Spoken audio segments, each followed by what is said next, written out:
Hello friends, आप सभी को सुप्रभात। Good morning all of you. Learning success point sociology YouTube channel में आपका बहुत बहुत स्वागत है, वेलकम है। कई बार यूजी और PG sociology and comparative exam में कभी पूछा जाता है कि आचार संहिता का प्रतिपादन पूंजीवाद समाज में किसने किया था। कभी कभी इस तरह भी क्वेश्चन पूछा जाता है कि आचार संहिता का मैक्स वेबर ने किस परिप्रेक्ष्य में प्रयोग किया था। वो क्या कारण थी कि कभी कभी जैसे उन्होंने कहा कि जो धर्म के कारण भी समाज में परिवर्तन आता है या सामाजिक परिवर्तन होता है। तो आज हम जानने का प्रयास करेंगे कि मैक्स वेबर की आचार संहिता के बारे में। उससे पहले मैं थोड़ा सा ये जानने बताने का प्रयास करूंगा कि जिस प्रकार भारत का जो प्राचीन धर्म है, जो सबसे पुराना धर्म माना जाता है, वो सनातन धर्म होता है, जिसे कभी कभी हिंदू धर्म कहा जाता है। लेकिन हिंदू धर्म कहने की बजाय सनातन धर्म कहा जाए तो सबसे बेटर होता है। उसी प्रकार उसी से एक निकला हुआ धर्म बौद्ध धर्म है, जैन धर्म है, क्योंकि वो सनातन धर्म से ही निकला हुआ धर्म है। उसी प्रकार जब पूरे यूरोप में जब सामंतवादी व्यवस्था पाई जाती थी, कहने का मतलब ये है कि जब उस समय कैथोलिक धर्म, ईसाई धर्म पाई जाती थी, तो एक सामंतवादी व्यवस्था पाई जाती थी। और जब पूरे यूरोप में जब सामंतवादी व्यवस्था पाई जाती थी तो हमें लगता है पूंजीवाद समाज का उदय कम हुआ था। उसी प्रकार तो मैक्स वेबर की जो आचार संहिता है, उन्होंने कुछ पॉइंट ऑफ व्यू दिए जो चाहे तो कोई भी स्टूडेंट या कंप्यूटर अपने लाइफ में उसको अपने एम का प्रोटोकॉल बना सकता है। क्योंकि कहीं ना कहीं जो मैक्स वेबर थे वो कहीं ना कहीं कार्ल मार्क्स के सामाजिक परिवर्तन के सिद्धांत से बहुत ज़्यादा प्रभावित था। ये कहने का मतलब है कि कहीं ना कहीं मैक्स वेबर जो है कि कार्ल मार्क्स से बहुत ज़्यादा प्रभावित थे, एक इंस्पायर्ड थे। कहीं ना कहीं उनके जो थॉट थे या कुछ उनके जो कंसेप्ट थे, उनमें कोई ज़्यादा चेंजिंग नहीं किए। जो कार्ल मार्क्स के सिद्धांत या अवधारणा जो थी उनमें थोड़ा सा संशोधित करके अपना खुद का सिद्धांत बनाया, जो आज मॉडर्न एज में है, एजुकेशनल एज में है। कहीं ना कहीं उस प्रोटोकॉल को हम अपने एम का प्रोटोकॉल बना सकते हैं, चाहे वो सिविल सर्विसेज की हो, चाहे इंजीनियरिंग की हो, चाहे मेडिकल की हो, चाहे किसी भी फील्ड की बात हो। अगर हमें सक्सेस होना है तो उस प्रोटोकॉल को हम आजीवन अपना सकते हैं और उसके अकॉर्डिंग वर्क करें तो हमें लगता है कि हर कोई सक्सेस हो सकता है अपने फील्ड में। तो आज हम बात करते हैं मैक्स वेबर की आचार संहिता। मैक्स वेबर के सामाजिक परिवर्तन का सिद्धांत कार्ल मार्क्स के सामाजिक परिवर्तन का संशोधित रूप है। इसलिए कहा जाता है कि कार्ल मार्क्स के सामाजिक परिवर्तन की झलक दिखाई पड़ता है मैक्स वेबर को। वही मैक्स वेबर कार्ल मार्क्स के सामाजिक परिवर्तन को संशोधित करते हुए कहते हैं कि कार्ल मार्क्स के अनुसार सामाजिक परिवर्तन का एकमात्र आधार आर्थिक व्यवस्था होता है, जबकि वहीं पे मैक्स वेबर कहते हैं यह गलत है। क्योंकि जब कार्ल मार्क्स ने कहा कि सामाजिक परिवर्तन का एकमात्र आधार आर्थिक व्यवस्था होती है, तो उनके सिद्धांत को मैक्स वेबर ने गलत साबित कर दिया।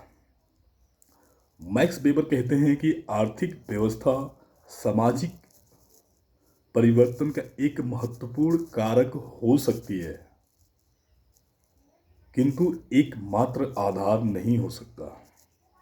क्योंकि कभी कभी धर्म भी समाज में परिवर्तन ला देता है, इसलिए धर्म भी परिवर्तन का एक महत्वपूर्ण कारक हो सकता है। क्योंकि जब उस समय इन्होंने जब सामाजिक परिवर्तन का सिद्धांत दिया तो उस समय पूरे यूरोप में सामंतवादी व्यवस्था पाई जाती थी। कहने का मतलब है कि उस समय पूरी कैथोलिक धर्म या ईसाई धर्म पाया जाता था, लेकिन किंतु जब मध्यकाल की बात की जाती है, जब मध्यकाल में जब यूरोप में प्रोटेस्टेंट धर्म का उदय हुआ तो सामंतवादी व्यवस्था नष्ट हो गई। जिस प्रकार भारत की अगर परिप्रेक्ष्य में बात किया जाए, जब सनातन धर्म पाया जाता था तो उस समय कोई जैन धर्म, बौद्ध धर्म, उससे निकला हुआ कोई धर्म नहीं पाया जाता था।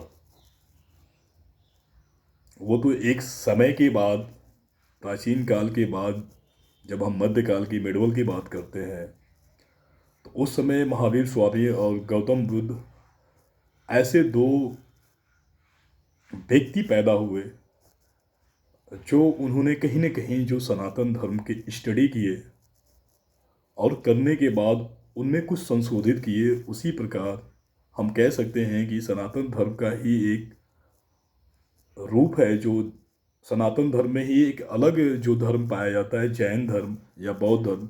उसी प्रकार कैथोलिक धर्म, जब पूरे यूरोप में सामंतवादी व्यवस्था पाई जाती थी, जो एक तरफ से कहा जाए कि बहुत ही ट्रेडिशनल धर्म माना जाता था, उसी समय क्या नाम है कि मध्यकाल में प्रोटेस्टेंट धर्म, जो कि उसी कैथोलिक धर्म से ही एक निकला हुआ धर्म है, तो मध्यकाल में प्रोटेस्टेंट धर्म का उदय हुआ, जिस कारण सामंतवादी व्यवस्था नष्ट हो गई और पूंजीवादी व्यवस्था विद्यमान हो गई।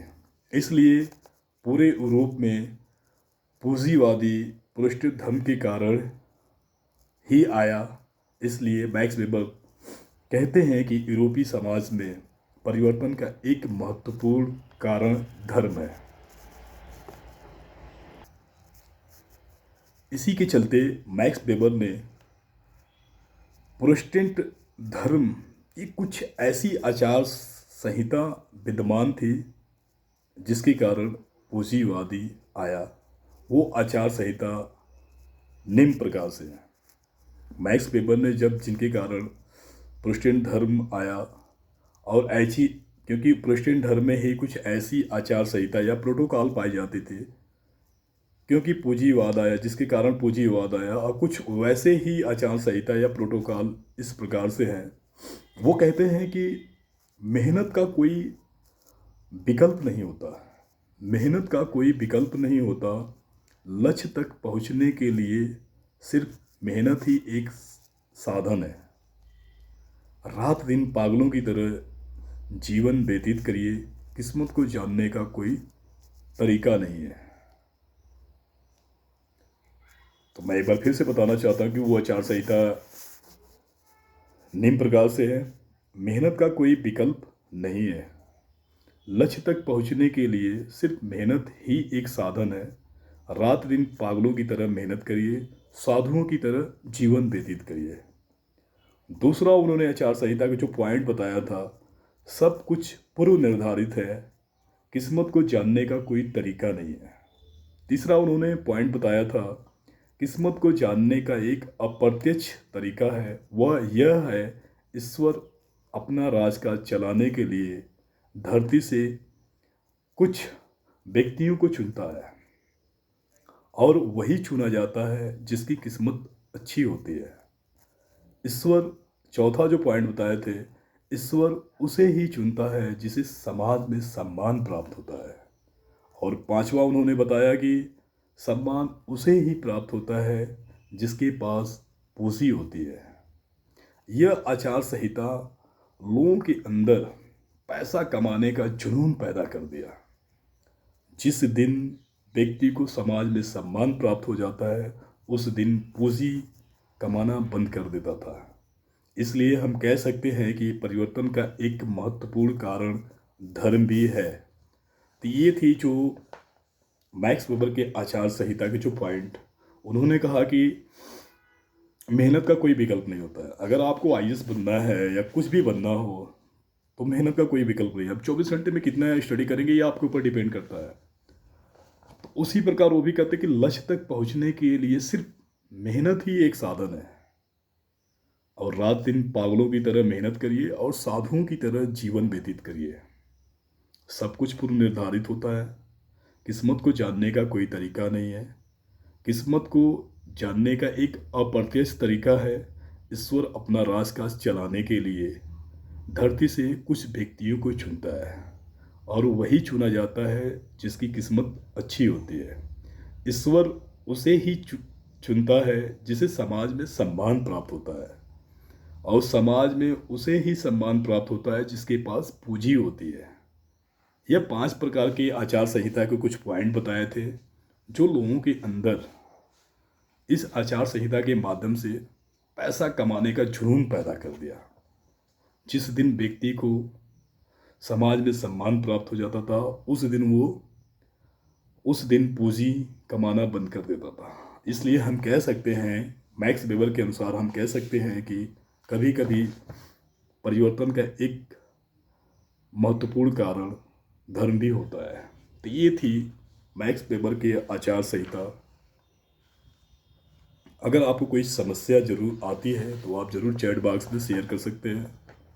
Thank you so much. आप सभी को धन्यवाद।